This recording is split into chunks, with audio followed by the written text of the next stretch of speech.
नमस्कार। तो सिंह राशि वालों के लिए 2025 का अंत, खास तौर पर दिसंबर का वो आखिरी हफ्ता, बस एक हफ्ता नहीं है। ये तो एक परीक्षा की तरह है। चलिए जरा समझते हैं कि ये आखिरी सप्ताह अपने साथ क्या लेकर आ रहा है। और चलिए शुरुआत इसी दमदार बात से करते हैं। देखिए, ये हफ्ता इस बारे में बिल्कुल नहीं है कि क्या पाया, क्या हासिल किया। ये उन चीजों के बारे में है ही नहीं जिन्हें गिना जा सकता है या दुनिया को दिखाया जा सकता है। नहीं, इसका मतलब, इसका सार कहीं ज्यादा गहरा है। और वो सार छुपा है इस सवाल में। यही यही वो सबसे बड़ा सवाल है इस हफ्ते का। एक ऐसा सवाल जो सीधा दिल पर जाकर लगता है ना? ये उन सभी पलों की याद दिलाएगा जिन्हें बस चुपचाप सहा गया है। तो इस हफ्ते का थीम क्या है? थीम है अपनी उस लगातार बनी हुई ताकत का एहसास।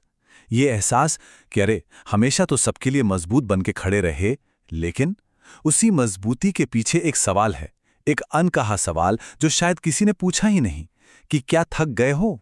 बस ये हफ्ता उसी छुपी हुई अनकही थकावट को सामने लेकर आएगा। तो एक बात साफ है, इस हफ्ते को हल्के में लेने की गलती बिल्कुल नहीं करनी है। ये एक बहुत बड़ा मोड़ है। इस हफ्ते जो कुछ भी सामने आएगा, जो भी महसूस होगा, वो सीधा सीधा आने वाले साल यानी 2026 की नींव रखेगा, उसकी दिशा तय करेगा। तो चलिए अब जरा अंदर झांकते हैं, बात करते हैं उस असली संघर्ष की जो इस हफ्ते भीतर चल रहा होगा। ये एक आंतरिक लड़ाई है, एक ऐसी परीक्षा जिसका सामना अकेले ही करना है। देखिए, सिंह राशि का मूल तत्व क्या है? अग्नि, ऊर्जा, जुनून, ताकत, सब कुछ। और दिसंबर 2025 का ये आखिरी हफ्ता ना, इसी अग्नि की आखिरी परीक्षा ले रहा है। ये आग से पूछ रहा है, और कितना जलोगे? और अब सामने दो रास्ते एकदम साफ नजर आएंगे। पहला रास्ता वही पुराना, सबको संभालना, लेकिन इसकी कीमत क्या होगी? अंदर से खोखलापन, एक खालीपन।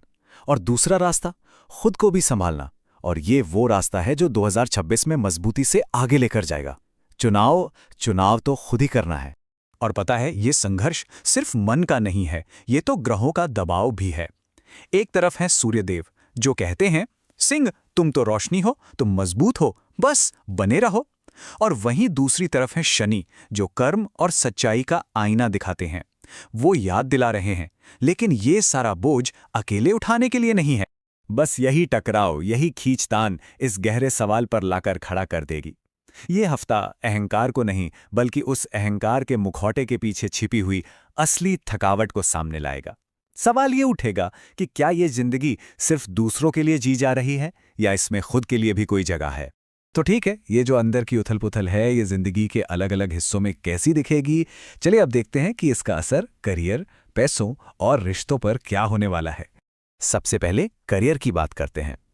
काम की जगह पर ये आखिरी हफ्ता थोड़ा अजीब सा लग सकता है। मतलब ऊपर ऊपर से तो सब नॉर्मल दिखेगा, पर अंदर एक अजीब सी शांति होगी। वैसी वाली शांति जो किसी बड़े तूफान या बदलाव से पहले होती है।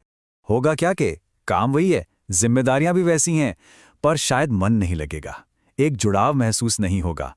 एक ऐसी फीलिंग आएगी कि अरे, रास्ते में तो बहुत दूर निकल आए हैं, लेकिन फिर भी अंदर से कुछ अधूरा है, एक असंतोष है। तो यहाँ पर एक बहुत ज़रूरी चेतावनी है। अगर इस हफ्ते मन में नौकरी छोड़ने या कोई भी बड़ा जल्दबाजी वाला फैसला लेने का ख्याल आए, तो बस रुक जाइएगा। याद रखिए, ये आवाज़ समझदारी की नहीं, ये थकान की आवाज़ है। अच्छा, अब आते हैं पैसों के मामले पर। फिनेंस, साल के इस आखिरी हफ्ते में पैसों को लेकर थोड़ा प्रेशर बन सकता है, और इस पर कंट्रोल रखना बेहद जरूरी होगा। ये दबाव आ सकता है साल के अंत वाले खर्चों से, परिवार की कुछ जरूरतों से, या फिर भविष्य की चिंताओं से। लेकिन एक बात याद रखनी है, ये दबाव टेम्पररी है। इससे संभालने की जो क्षमता है ना, वो परमानेंट है। और हाँ, एक और चेतावनी, इस हफ्ते दिखावे के लिए किया गया एक एक पैसा आने वाले साल 2026 की शुरुआत पर सीधा असर डालेगा, तो प्लीज सोच समझकर ही आंख खोलिएगा। अब बात रिश्तों की, रिलेशनशिप्स के मामले में दिसंबर का ये आखिरी हफ्ता बहुत नाजुक रहने वाला है, बहुत ज्यादा सेंसिटिव। यहां पर अहंकार काम नहीं आएगा, यहां काम आएगी कोमलता और समझदारी। रिश्ते इतने नाजुक क्यों होंगे? क्योंकि इस दौरान एक गलत शब्द, आवाज का जरा सा बदला हुआ टोन, या एक इग्नोर किया हुआ मैसेज भी बात का बतंगड़ बना सकता है, माहौल बिगाड़ सकता है। बस थोड़ा सा ध्यान रखना है। तो सबसे जरूरी बात क्या है? लक्ष्य बहस जीतना नहीं है, लक्ष्य है रिश्ते को बचाना। जो इस बात को समझेगा उसका बंधन और गहरा होगा, और जो सिर्फ अपनी बात पर अड़ा रहेगा वो बस दूरियां ही बढ़ाएगा। चलिए अब आते हैं इस पूरे विश्लेषण के सबसे अहम हिस्से पर, इस हफ्ते की सबसे बड़ी, सबसे गहरी सीख पर। इस हफ्ते का असली मैसेज क्या है?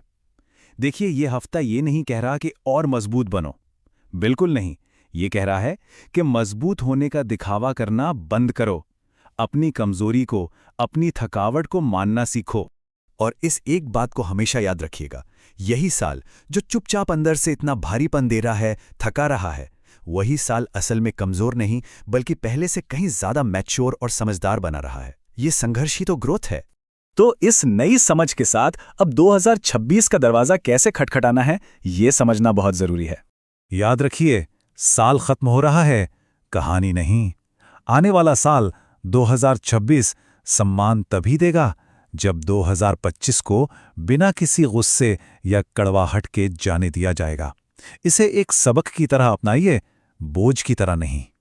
और आखिर में सवाल बस इतना सा है, जिसका चुनाव भी खुद ही करना है।